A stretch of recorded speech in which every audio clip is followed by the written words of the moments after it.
Work out the area of each triangle, being careful to use the correct length.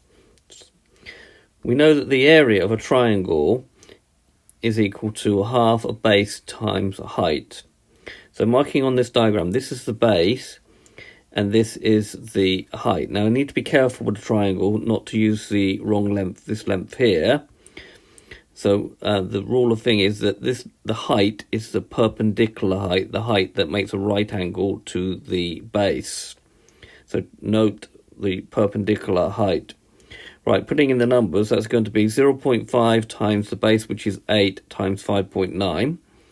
So we're not using a calculator. Do 0.5 times 8, which is 4, and we've still got to multiply that by 5.9.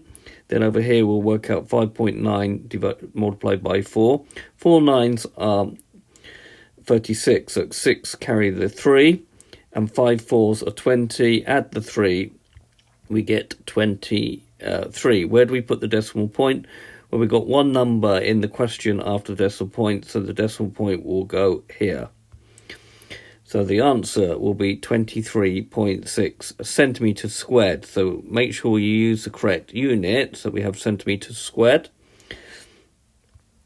Part B, again, the area of the triangle is a half times base times the height. So this is the base and this is the height. Note again, we use the perpendicular height. This information is not relevant to the question. So that's going to be 0.5 times the base, which is 6.7 times 2.